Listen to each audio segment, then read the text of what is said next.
Hey everybody, and welcome to another episode here at Tribal Trades, the daily show. Again, I am doing the show in the evening time after the daily close of Bitcoin. This video will be posted in about 6 hours, so there could be a little bit of price difference if anything changes. But I do want to give an update that you'll be able to grab first thing in the morning. So from wherever you are tuning in from around the world, whatever time zone you're in, whatever season you're in, want to welcome you to the channel. Thank you for tuning in. If you haven't smashed the like already, please do so. That helps get this channel and this content, helps grow the channel and get it out to more people. And I do appreciate all the kind comments that you take the time to write the things you do. I do read all of those and all the questions there. I look to get back to as soon as possible. Check out all the links in the description. There is a lot of great stuff in there, different exchange links that are there. There's the NordVPN links, the stockswithjosh.com link. You can get to join the Discord. I am in the crypto channel daily in the Discord. Would love to connect with you there if you're already a member. It's so much fun engaging with the community, and if you're not yet, you can get involved there. Of course, click the subscribe button if you would like to join our ever-growing community. Okay, so we're going to talk about Bitcoin first, and then I've got some altcoins to jump into. So let's have a look at the price action of Bitcoin. What did I say in the last video? I was going to be looking at the 50-day moving average very closely. And right now, we broke above it with a pretty strong candle, I have to say. And then the volume has decreased, okay, as you can see here. We do have a Lux algo buy signal, of course, which is great. But we have retested it 1, 2, and now 3 times. We have had 3 daily closes over it. We'll see if this candle here will close above it at 5 p.m. Pacific time tomorrow. But so what I'll say with this is notice the price action here around the 200 EMA. We did break down it again with a very similar candle, this candle here, which is very similar to this candle here. And then we actually tested it about 7 times, 8 times before we busted through it, but we never got really low. And we see this little candle here. This is kind of a similar candle here. So I'm looking at this and we're kind of hugging it and we're kind of retesting it to the downside. Now, I feel like the more that it tests this 50-day move average, the more likely we are to break down.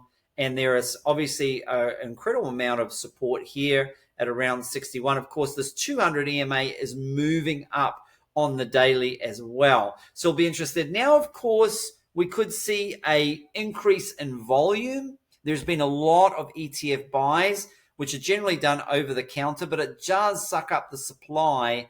And of course, then there's less supply of Bitcoin. If there's less supply, then the price can shoot up. And so if spot really does FOMO in with all this bullish news that has been around at the moment, then of course we could see a breakthrough. Look at this trend line here that I put in place all the way back here in the beginning of the year.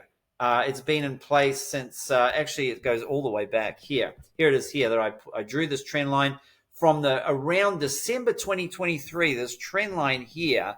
And this is why I do like trading trend lines. Look at here, we wicked right into it and was rejected off that critical trend line. You can see here actually, as soon as we lost this trend line, boom, it went down. Okay, and then as soon as we lost this other trend line, bang, it went down. And this is why these trend lines are here and where they are providing support and resistance. Okay, so I am watching the 50-day moving average right here, the simple moving average. I want to see a little bit more of a bounce from here and up, and I want to see us doing what it's doing here, where it's testing downward on the 50-day moving average.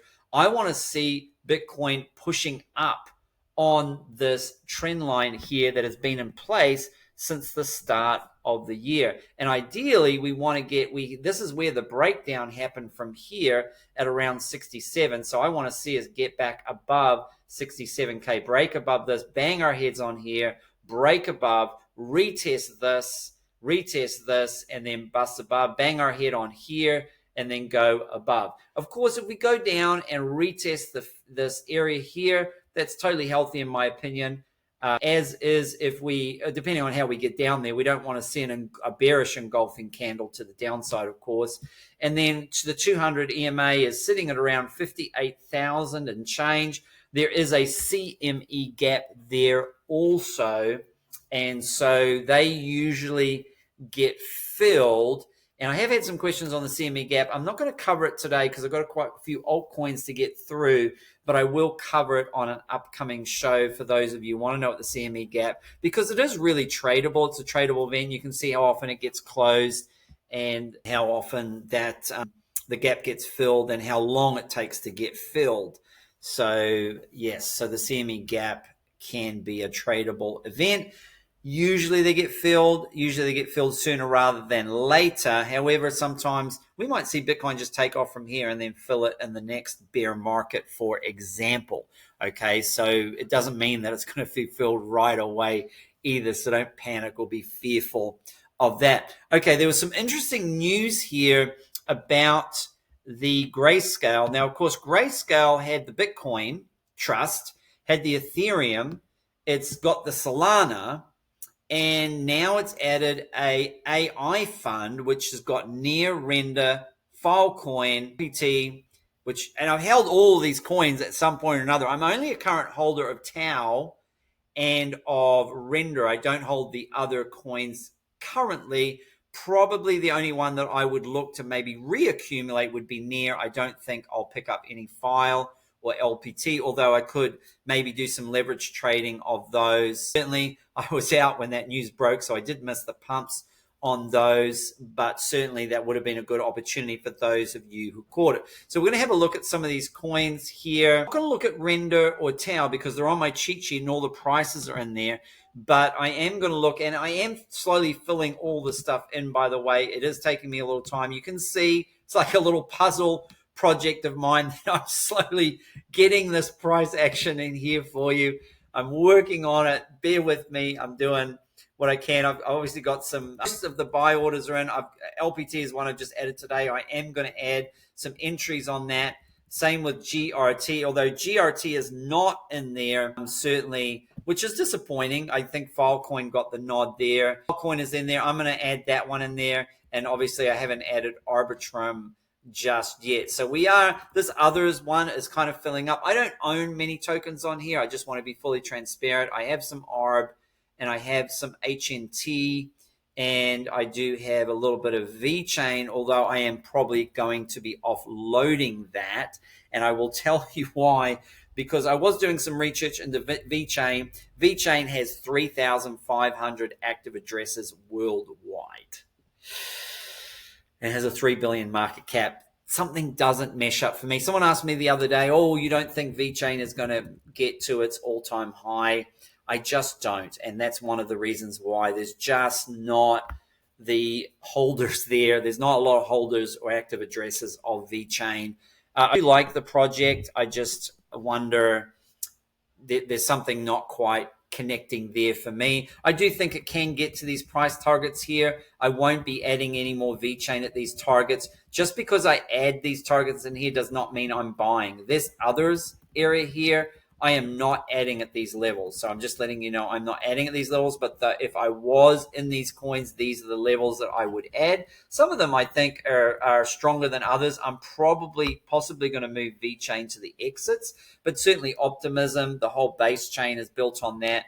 Near Protocol, of course, Link has been really strong. Jasmine, I think, is a bit of a meme coin that's kind of behaving like meme coins and making people some money out there. HNT obviously had the partnership with T-Mobile and Fetch. I hold Fetch as well in there as well. So I do hold some of these, and for most of these, I do feel I just can't be in every token. I can't be in all these tokens. So these tokens here, I think for the most part, I mean, obviously Aero is a high risk token for me, being a decentralized exchange token. Usually I've found those to be quite volatile and risky, but certainly that's how that works. For the exits, certainly Sandbox, This is really funny because I did a little bit of research today on Sandbox, and I found that Sandbox only has 203 weekly active users. So I dumped Sandbox back when it was over $1 or $2 or something. I made a good amount of profit in the last bull run on Sandbox, by the way, when it had its parabolic run. But for me, certainly I need to add some exit levels there, because if you feel you want to exit this, because this feels like everybody remember Space. This feels a little bit like MySpace. Maybe it will become a meme coin. Maybe something will happen. It'll get revitalized. But I just think it's a high risk hold at the moment. Okay, so we're going to look at, so the Grayscale here, they added these tokens. I'm not sure when that's going to be available. Oh, it's eligible to accredited investors. I wonder if I'm an accredited investor. We'll see if that's available at some point. So, but certainly those, we're going to have a quick look at some of the price action on some of those tokens here, which, so that's very, very, very interesting there to have a look at that. Sure. And so let's have a look at Filecoin. And Filecoin is the first one that I want to have a look at here. Let's have a look at how Filecoin is doing. Now, Filecoin against Bitcoin, I don't think was having a good time. No, it wasn't. It's certainly, ow, boy. This is, the Filecoin needed this. I mean, because I think I did a video. I don't have enough room here. This is just a shocking, shocking chart for Filecoin. This might be the savior of Filecoin, in my opinion, because this was looking extremely ugly, even on the monthly chart. I'm going to have to change it back to the daily here.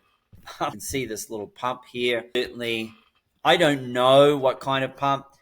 Look, do I think, look, there's a bit of a head and shoulders here, by the way. Head, shoulder, a little bit of a right. I don't know. That's a little bit of a flat shoulder, but you could say that's a little bit of a head and shoulders. And I don't know what's going to happen here. It's coming back into resistance there. For me, look, if I'm looking to trade this, I would either buy the Grayscale with the 5 tokens, a little basket there, or I'm just very happy holding the other tokens here near, which I don't have. But I have Tau, and I have Render, and I'd probably add Near, and I'm probably Filecoin and what was the other coin? Live Peer, which I held like eons ago. Those would be probably ones that I wouldn't add, just because the charts are just, I'm not really sure if this is going to be enough for this. But if you are a Filecoin holder, I am going to provide some take profit levels if you do want to DCA out of this token. Let's have a look at LPT. I don't know if it has a Bitcoin pairing. It does. And again, I'm going to be pretty certain that this has been a bit of a rough patch. But at least we did find a bottom against Bitcoin. Not too bad, actually. So it's actually not been as bad as I thought that would be. So this chart's looking a little bit better than the Filecoin chart. We've got some higher highs here. It's Bitcoin. Let's have a look at it on the USDT chart here. Yeah, so this is looking a lot better. Looking a lot more healthier than Filecoin. So this one could be one that could be worth.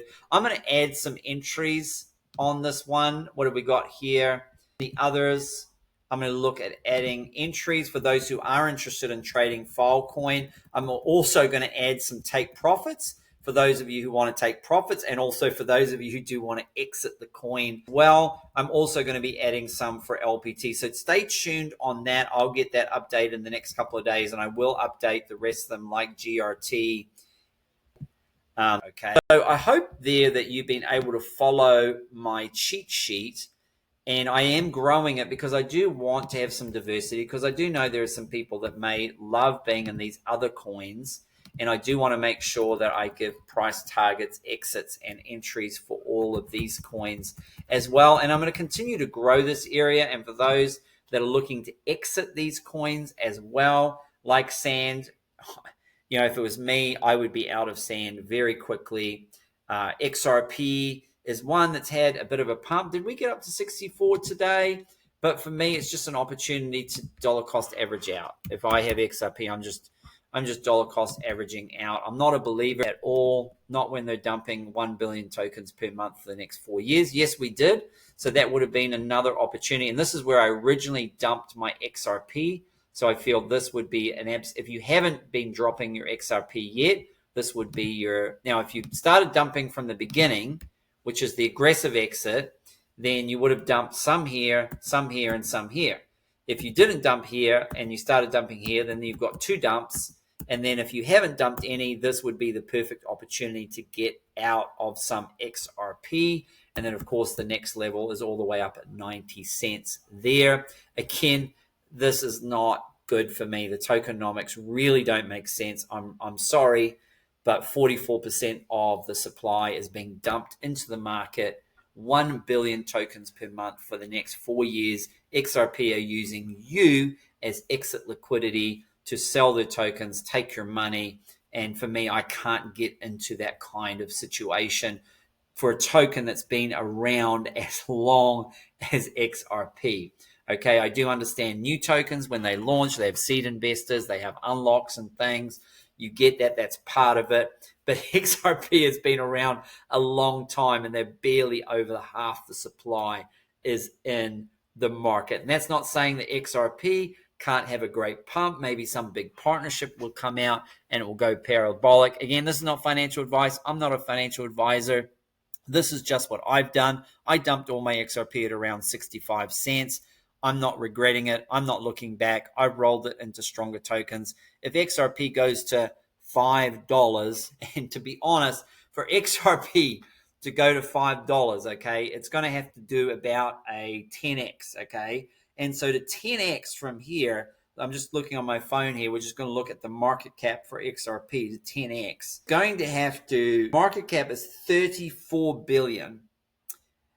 The current market cap of Solana is only about 65 billion. Just put that in perspective. It's going to have to 5x Solana's current market cap. It's going to, this is where Ethereum's market cap is currently at. So people are saying that XRP, just to make it to $5. So just put this in perspective right now. Ethereum has a market cap of around 340 billion. And the price is how much? Is it $5? Make it make sense. It doesn't make sense. If you have a token that's 340 billion, why is it only going to be worth $5? It doesn't make sense.